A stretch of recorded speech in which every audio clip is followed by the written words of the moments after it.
அதிமுக ஆட்சியில் பல திட்டத்தை இந்த சட்டமன்ற தொகுதியில் நாங்கள் நிறைவேற்றுகிறோம். ராசிபுரம் தேசிய நெடுஞ்சாலை, ஆட்டியாம்பட்டி பெரிய ரோடு, ஏடிசி, டிப்போ, அணைபாளையம் ஆகிய 3 இடங்களில் 93 கோடி மதிப்பீட்டில் மேம்பாலங்கள் கட்டி கொடுத்துருக்காங்க. வெண்ணந்தூர் ஒன்றியத்தில் விவசாயிகள் பயன்படும் வகையில் அக்கரைப்பட்டி மற்றும் மதியம்பட்டியில் ரூ. 11 கோடி மதிப்பீட்டில் பாலங்கள் அமைக்கப்பட்டது. பாசன வேளாண்மை திட்டத்தில் 10 ஏரிகள், 8 அணைக்கட்டுகள் 25 கோடி மதிப்பில் அமைக்கப்பட்டது. இத்திட்டத்தின் மூலம் 3280 ஏக்கர் நிலங்கள் பாசனம் செய்யப்பட்டது. பொன்குறிச்சி முதல் அப்பநாயக்கன்பட்டி வரை புறவழிச்சாலை 45 கோடி அமைப்பில் அமைக்கப்பட்டது.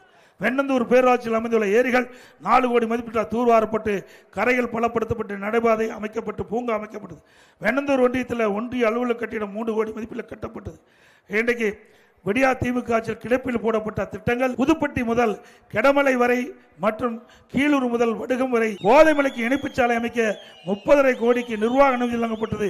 இன்று வரை இந்த திட்டம் மத்தளமாக ஆமை வேகத்தில் நடக்குது. அதிமுக ஆட்சி வந்த பிறகு இந்த திட்டம் விரைந்து செயல்பட்டு மக்களுடைய பயன்பாட்டுக்கு கொண்டு வரப்படும்.